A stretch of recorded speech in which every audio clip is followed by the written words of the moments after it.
Finally, I found it. There it is. Oh, hey, there you are. What are you still doing here? Jeez. All right, well, as long as you're here. Today's Tango Tourism, I believe, is 12:20, and there are 2 Tango Tourisms remaining. Get yours while you still can, as there will be no more new Tango Tourisms. Today's topic, tension.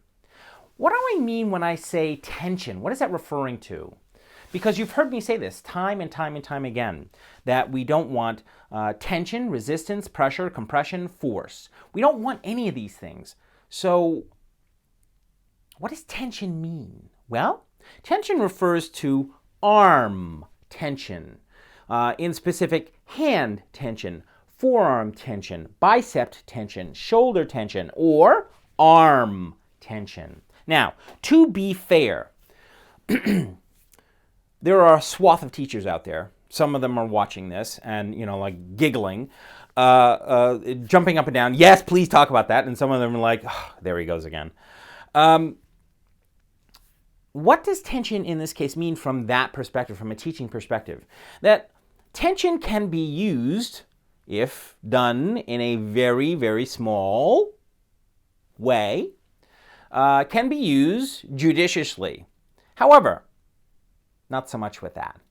Tension in this case, from a teaching perspective, can be used to keep the frame, and nothing more than that. And I want you to think about raising your arm with just enough to raise the bone, but nothing more than that. That's the kind of tension that we're talking about.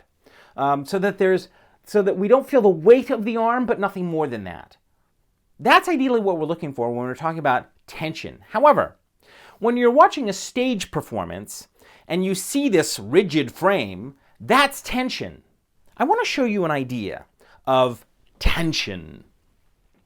And that requires this guy, a plastic bag.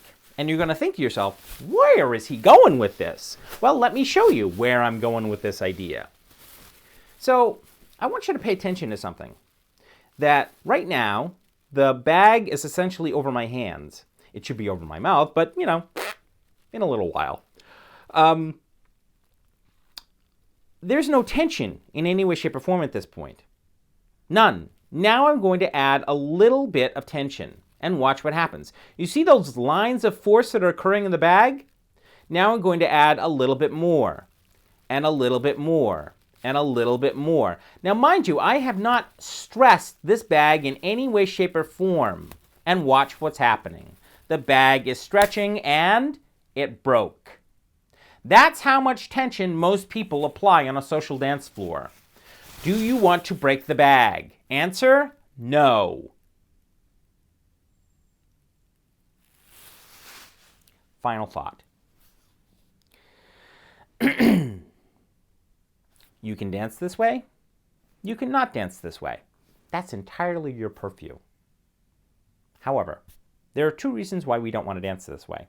1, it's an inordinate amount of work. I don't want the work. Item number 2, at the end of that tanda, at the very end of that tanda, more than likely you're going to run into an experience of tension in the embrace. Now, for most people, what will mar that experience is an inordinate amount of tension, or even a little bit of tension.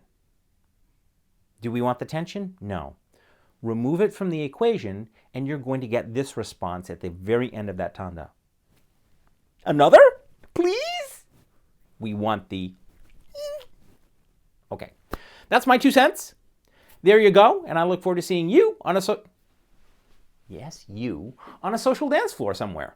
Now, where did I put that thing? Ooh, gotta go find it.